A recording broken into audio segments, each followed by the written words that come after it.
Welcome to the Nonprofit Hero Factory, a weekly live video broadcast and podcast where we'll be helping nonprofit leaders and innovators create more heroes for their cause and a better world for all of us. Da-ding. Hi, everybody. Welcome to episode 13 of the Nonprofit Hero Factory. Today, we're going to be talking with Zola Greer about thinking like a donor to build authentic relationships.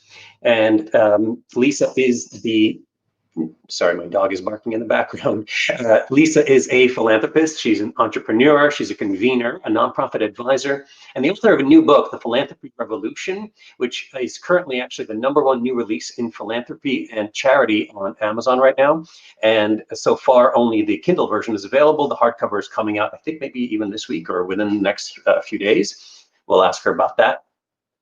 She is a former Hollywood executive who has been an active board member, serving on boards including New Israel Fund, Cedars-Sinai Hospital, Make-A-Wish, Girl Scouts, and many others. She's also the mother of 5, and she and her husband Josh live in Beverly Hills. Coincidentally, I had been to Lisa's house in my former life, living out in Los Angeles, for an event where I was a photographer. We discovered that as we were talking earlier. They've hosted nearly 200 charitable salons and events there, bringing nonprofit stories to donors and influencers in LA, which is part of the perspective that she brings to this conversation and to the book that she wrote. She describes her superpower as helping nonprofits understand and relate to donors with integrity, authenticity, and honesty. I'm excited to talk to her today about what that means, why it's important, and how nonprofits can incorporate it into their strategies. So with that, let's bring Lisa on to the show. Hi, thanks, Hi, Boris. Lisa. How are you? Thanks so much for joining me today. I'm great. I'm very excited to have you on. Congratulations on the already successful pre-launch of your book. Thank you. It's very I see it's getting traction on Amazon. I see you've got a quote from Seth Godin, one of my idols, right there on the front cover. You must know something about what you're talking about. You must be doing something right. So tell me and tell all of us a little bit about your story, your background, and why you're publishing this book and doing what you're doing. Great. So I have not been a lifelong philanthropist. I've given wherever I could, but we didn't really have money until about 9-10 years ago, when we were lucky enough, I guess, and blessed enough to be able to have my husband's company go public, and I sold my company. We're serial entrepreneurs, and we found ourselves in a position with becoming 1%ers, I guess. Hopefully that's not the bad version, but and the first thing we thought about, and we thought it was natural to think about, was where are we going to give our money, and how do we become philanthropists, and what's the right way to do this? And what we found, we both come from business, from lots of different companies, corporate, small business, et cetera. And what we found is that there were a lot of just basic business tenets that didn't exist in philanthropy and fundraising. And we just were shocked about that. It just didn't seem as, in some ways it was very professional, but in some ways there was a lot of sort of, are you kidding? Like, are you really doing it that way? And then there was a lot of just generally arcane strategy and methodology. So we did continue to give, and we weren't daunted. Some people might have been daunted and just put their money into a donor advised fund, but we decided that we would push through. And after a while, I realized that there were a lot of these problems, and that nobody was really there fixing them. And one of the reasons they weren't fixing them is because they really didn't know what the donors thought, because the donors didn't want to talk about it. So I decided to be that person. That's a great story. Congratulations on your success, both yours and your husband's. And thank you for deciding to focus so much of your energies on helping the nonprofit sector, seeing that there are issues. I mean, that's one of the reasons why I'm doing what I'm doing. I do have a for-profit background, a marketing background, and when I started working with nonprofits, I started seeing the huge disparity between how the worlds operate, and seeing how nonprofits aren't always taking advantage of the latest tools and best practices that are out there. I feel like you're doing something similar now for philanthropy. That's right. We're doing, I think, exactly that. And then more specifically, I'm trying to change how philanthropy is taught. And I was a guest speaker at a number of couple different schools where they taught nonprofit management and specifically fundraising and philanthropy. And I felt like there was a real thirst on the part of the students to be able to hear kind of contemporary versions of how you might do this better. And that from me, but I just felt like they weren't getting it in their classes. So what I'm really trying to do is change the way philanthropy is taught. So what is the problem then? What's the problem with philanthropy, the way it's taught, the way it's being practiced? What are you trying to fix? So the biggest problem is that, and there's a whole lot of problems, but I think it all stems from one very important piece, which is that the fundraisers don't think of the donors as, in my opinion, human beings. They think of them as some different type of alien creature. And I was sort of the alien among the aliens. So if a donor is an alien creature, somebody who just all of a sudden got money when they were older is a super alien creature. So I can't quite figure out where that started. There's a lot of different, I have a lot of different theories. A lot of people in my book who you can read about have their theories, but for some reason, there's just, it's sort of like, well, you are a different kind of person. So if I feel like I get annoyed by XYZ subject line, then the person on the other end, oh no, they're different. They're not going to see the subject line the same way. That's something as simple as a subject line in an email. And it's amazing how many conversations I've had with fundraisers where I've said, just look at what you're sending out and think of it as being sent to you. And how would you feel? Would you open that email if it had that subject line? And they think that's a really strange question. They kind of look at me and say, well, I don't understand, but these are donors. And so, but they're, it's sort of, as I said it to someone the other day, it's sort of like in, what is it, People magazine, and they say, celebrities, they're just like you. It's donors, they're just like you. And sure, there might be some quirky, unusual people in the group, as there are in any group, but in general, you need to look at it and say, how would I feel if I got this? How would I feel if I got a phone call saying, hi, this is so-and-so from a charity you don't know. Please call me back so I can ask you for money. I mean, really? Okay, they didn't say they can ask you for money, but it was implied. And nobody would answer that phone call. So that is the most important piece. But because donors don't like to talk about it, as most, if not all of the donors I've talked to have said, when I ask them, why wouldn't you just say to the fundraiser that was really annoying, or it was off-putting, or it was demeaning the way you talked to me, just talk to me like you were talking to a friend. They just say, well, it's easier to hang up the phone. It's easier to just cancel the meeting and not give to that organization anymore. The downside of that, of course, is that the organization never knows what they did wrong. The fundraiser doesn't know what they did wrong. They keep doing it the same way, and the donor goes on, and life goes on the same way, and that's just not okay. So I realized that there was a problem looming when a lot of these, well, I'll get to it in a little bit, Boris. You know my thing about the older people who are not going to be here and not talking to millennials, but this is another big piece of my book, is that we really need to talk to people as human beings. And if they are millennials, if they are older people, if they are infirm people, if they are celebrity, whatever they are, you need to talk to them as a human being and get to know them as a person, and that will help your fundraising a whole lot. So donors are people too. Donors are people too. I think that's absolutely valid and critical. A lot of nonprofits are, I think, starting to incorporate some of what you're talking about, and they're starting to understand that you need to make a connection, person to person, not just talk about, oh, our cause is this and our cause is that, and we're doing such great work, but more about, we are a group of people that have a similar philosophy to you. We care about similar things that you care about, and really relate to them as human to human on a subject that both are passionate about. Right. And the funny part is that almost every nonprofit you can think of and every fundraiser uses the word relationship.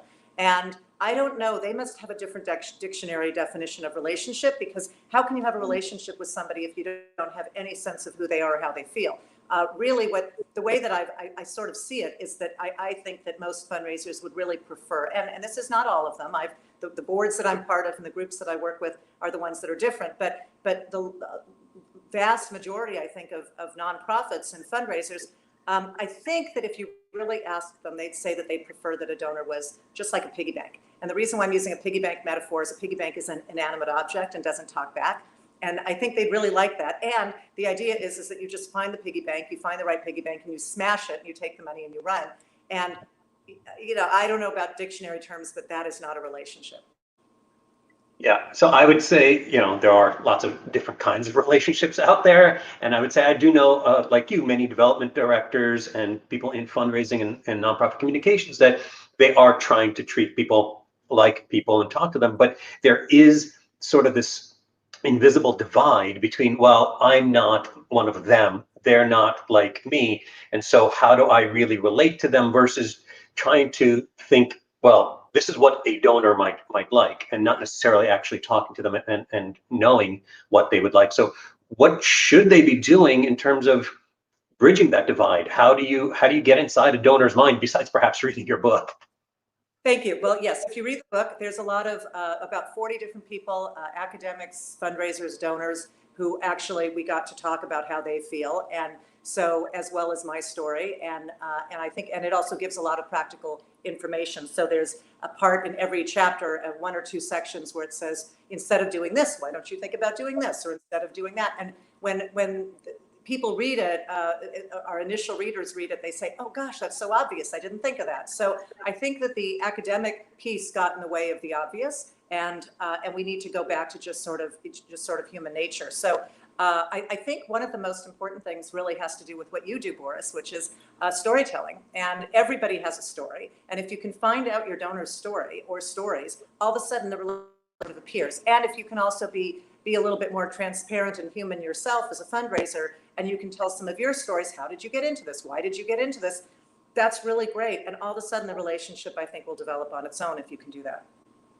And so I'm working with organizations now, and I'm teaching them the storytelling formulas and how to extract these formulas, both from their own staff, but also from donors and other constituents, where you really ask a series of questions, essentially. Ideally, it'd be great to have these conversations in person, but however you can have them, including even like online, having just a question and answer thing. And here's a question for you as a donor. How do you feel about being asked for more information? Do you feel like, well, I'm already giving you my money, do I also need to give you my time? Or do you feel like, oh, this organization really wants more from me in terms of myself, my person, rather than Yes. just my money? Yes, that. And there are organizations that I believe that most people, most younger donors, which in this case is people, anybody under 70 or 80, but they really do want to give more of themselves to the organization. They don't want to be just a checkbook. I hate to say just a checkbook because most people don't write checks anymore, but you understand what that idea is. And so the more that they really get to know each other, and the more you might find out from that donor that they happen to have a special power. They might have something that they do that you didn't even know about as a fundraiser that could really help you. The problem that comes up, and it's come up for me, and it's really, really disturbing, is that there are a lot of organizations that don't want to use that part of their donors. They just want their donors for their money, and they want to keep that very separate from donors volunteering. And most it's funny because volunteers, all the research shows that volunteers for most organizations, especially longer term volunteers, they are the most devoted to that cause. I mean, absolutely devoted. And if they get a little bit of money, by the way, they're the ones that put the money away, and all of a sudden you get a bequest years later and you say, gosh, I didn't know that person. They weren't one of our donors. They were just a volunteer. I don't know why people don't spend more time with volunteers. It's because, well, I know why. It's because they don't have money now.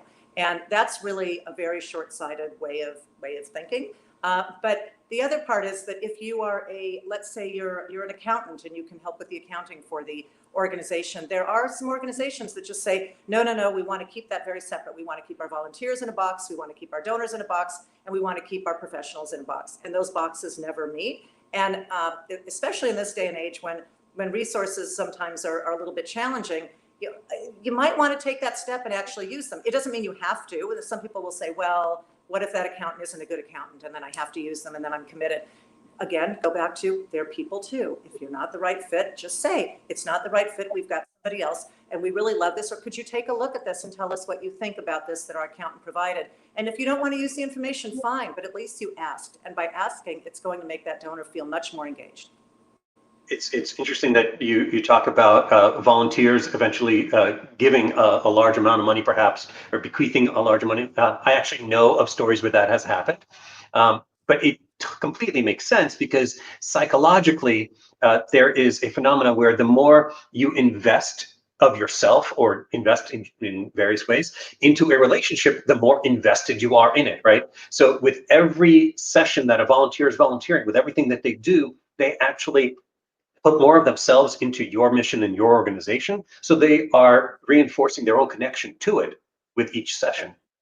Right, and ignore. I guess I would say ignore that at your peril if I'm talking to fundraisers like we are today, because that's just But that again is relationship, and that is you're allowing it to cross those lines into the different areas, and as opposed to just say donor, check box, see you, bye, thank you note, that kind of thing. And there's got to be ways to track this kind of data, if you will, where once you ask someone once or twice, or you ask them, are you interested in these types of opportunities? If they are, great. If not, a little check mark goes into their CRM entry, and you don't bother them with that kind of stuff anymore. You periodically tell them about what's happening, let them opt back into it if they want, but you don't need to feel like you're bothering people who aren't interested if you just really pay attention to what their responses are to what you're doing. Right. So let me give you a couple of examples of that, or ways to be cautionary areas. So yes, ask them what the different things are that they're interested in, and actually act on them. So don't ask somebody how. One of my biggest things that I tell everybody, and really this comes from my sales background, and so it's not just philanthropy, but any kind of sales or anything where you want to be persuasive. In this day and age, ask somebody how they like to be communicated with. How often would you like to get updates from us? Ask them that information. But then if you ask them the information, or you say, how would you like to be involved? And then you ignore them, then it's worse than having not asked at all. Absolutely, because then they feel like, well, I thought there was going to be an opportunity, and there's almost a rejection there, right? Well, I said I want to do this, and now you're not letting me do it, and you're not giving it to me, right? So it definitely creates the opposite reaction. Right. And to assume that a donor is going to get upset if you don't use them, I think, again, back to the beginning, realize they're a human. If you have a friend and you say to the friend, hi, can you help me on this? And the friend, you realize, didn't really do everything I needed. I need to now get another consultant. You still have the friend. You talk to the friend and you say, you know what? It wasn't quite what I was looking for. I need to find somebody else. Thank you so much for your help. For some reason, most organizations don't want to do that with their donors. They don't want to. I think a big piece of it is they don't want to take the risk that the donor is going to get upset. And I don't know how you have a relationship without risk. So it's just part of the same deal. So let's talk a little bit about building these relationships, and specifically with younger generations than the average donor these days. I know, and research has shown, there's several studies that show that millennials are most interested in organizations with some sort of a mission alignment to themselves. They want to be involved, they want to feel connected and part of that community. That is perhaps psychologically anyway, a big change from the donors of the past, where they were just these, omnipowerful, givers that would just, let you do the work that you want to do and maybe advise you along the way. Now, younger generations are more interested in being part of it from the ground up and having their hands in it, if you will, right? Right. And so there's a whole gamut of younger people, of course, and everybody, again, they're regular people, so there's all different types of them. But yes, if somebody wants to get involved, it is much, much more common for a contemporary donor to say, I really want to get behind the curtain. I really want to know what's going on with your organization. And if you tell me everything is perfect, I am not an idiot, and I know that that's not possible. It's just not, it can't be real, and therefore I'm not going to trust you. And trust is the number one problem in fundraising, period. Every research study you can find talks about trust being this kind of attribute that there just isn't enough of. And so because of that, there's lots and lots of people who just don't donate at all, which is really an unfortunate thing, and I'm trying to change that. But you need to actually say, if you say, I want to know what's going on with your organization, I'd like to see whatever, I want to see your budget, I want to see the impact report.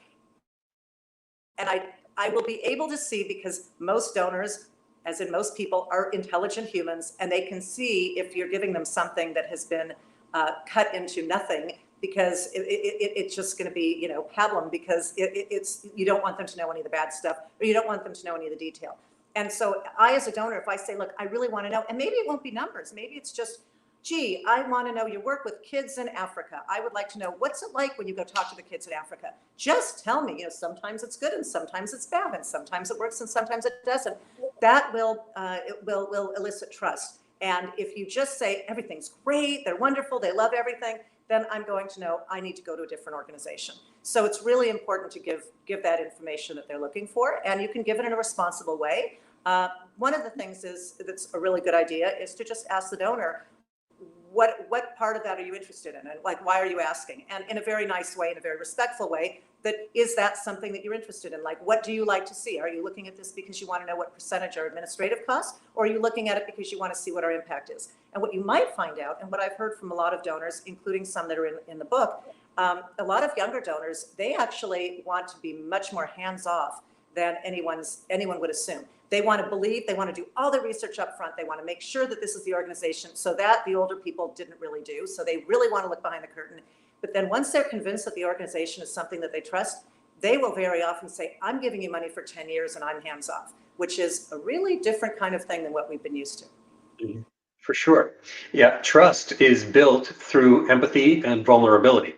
So if your donor can't empathize with you and vice versa, and if you can't be vulnerable with them, then why should they trust you? And you are just this inanimate almost object, right? Because anything alive has challenges and has problems and is vulnerable. So that's incredibly important for any kind of communications and relationship building, is to have that kind of vulnerability, which builds empathy, which builds trust. Right. You also talk in the book a lot about ways to be transparent from the outset. Is that also in the capacity of trust building?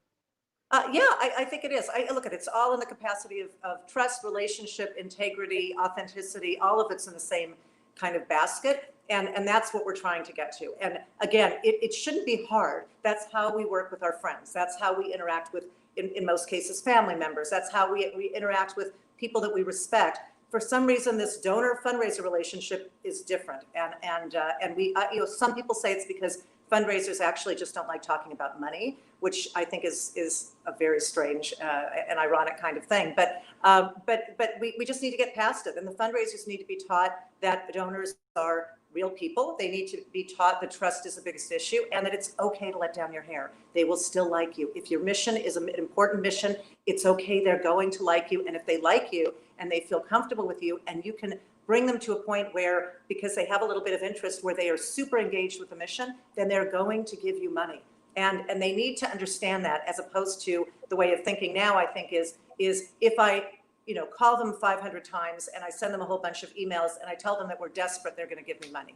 Not a good thing. So those are completely different. So I think it's, and one of the really, really big opportunities, by the way, now is that because of COVID and because of where we are, there are people who are donating who have never donated before. People, and there's all sorts of research studies, and people are well aware that I've talked to a lot of these people, and they're out there saying, okay, I've taken the first baby step. I kind of like this. I feel like I'm helping people with PPE, or with helping homeless people, or getting lunches to kids who aren't in school. But then what do I do? And they are primed. And we now need to go, and we need to go as fundraisers and organizations and go find those people and respect them and get to know them as humans. And I think that is going to reap all sorts of benefits long term. Absolutely. Yeah, during times of hardship, everybody's empathy goes up. Everybody can relate to someone else who's in trouble and wants to go out there and help. But it does need to come from some sort of authentic need and authentic connection. You talked just a minute ago about wanting every donor to like you. I think it's okay that not every donor does. Not every donor is your ideal donor. It's better to build a tribe, to use Seth Godin's word, of people who actually love you, what you're doing, the way you're doing it, than trying to get as many people out there as possible that might potentially like something about what you're doing and give you even a little bit of money to support it. So Right. The more you can connect to the right people, and in storytelling, I talk about avatars and target audience profiles, basically. But the more you can identify that person and what they believe in and what you have in common with them, the easier it's going to be to connect with the right people for the long term. Right, and right, everybody doesn't need to be your friend, but they do have to share your passion. And we have some issues there, which I'll go into briefly. I go into more in the book, but most fundraisers stay at their job about 18 months. So that is a bit of a problem. You kind of wonder, well, if they're only there 18 months, and in fact, a huge number of them, something like 50%, 40%, something like that, don't even want to continue to be fundraisers past the next year or two. So if that's the case, are they really passionate about the mission? And if they're not that passionate about the mission, because if they're staying 18 months, they're probably not passionate about the mission, especially if they go to different kinds of organizations. And if that's the case, then how can they convey passion about the mission to the donor if they don't really have the passion about the mission? So you need to have the right people in the right place as well. But if you do, you will find that a very large percentage of people actually want to donate. It's human nature to want to give and want to make other people happy and want to take care of the world. I just think most people believe that. But when you have to go through this gauntlet of people treating you like you're an alien, it makes it very difficult to want to continue to donate. Absolutely. So this is not an easy thing to flip. It's not like a switch someone can just say, okay, now our nonprofit does this. Or a lot of nonprofits might assume that they're already doing it. So where should they start? How is there something they should start looking at and evaluating in order to create change? Right.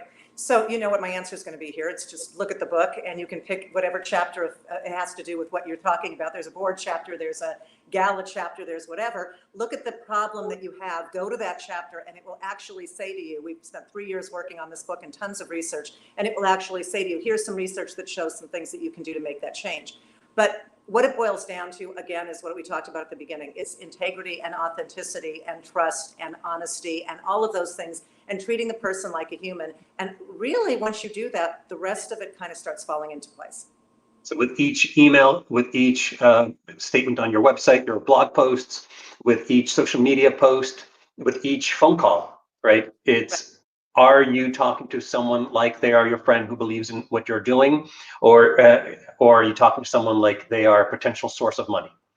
Right. They don't even have to be your friend, just somebody you respect. I don't think it has to go as far as your friend. It's just somebody that you'd like to have a nice conversation with and know more about. But if you really don't want to know more about them and you pretend to want to know more about them, that never works. So I think it has to be an authentic conversation.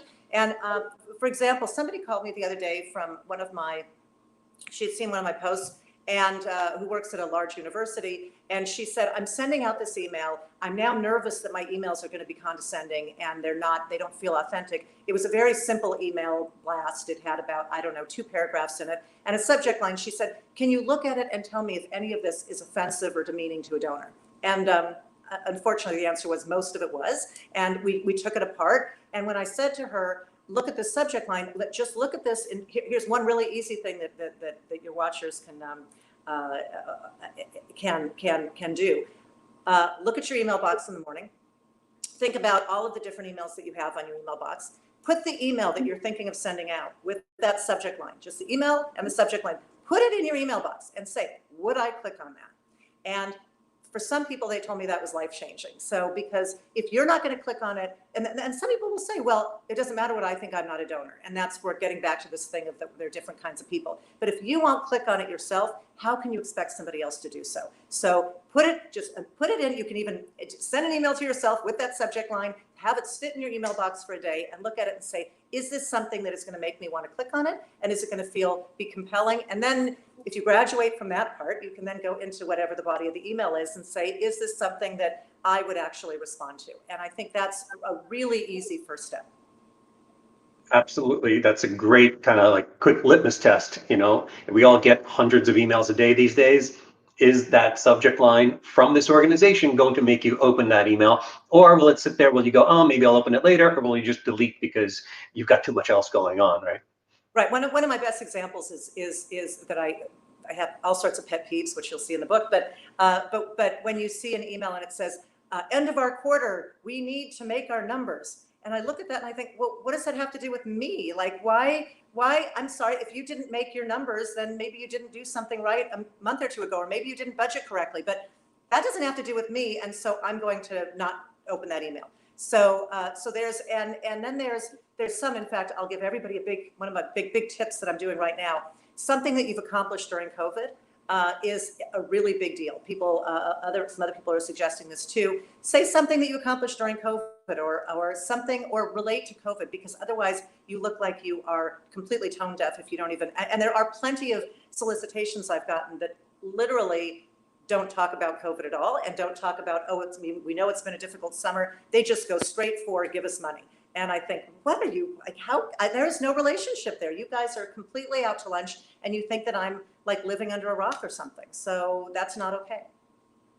Absolutely. And of course, the message about COVID needs to be authentic. You can't just say something that's completely unrelated to your mission as suddenly being important, although you can recognize that as all human beings, we're going through something right now, and that you are a human talking to a human again.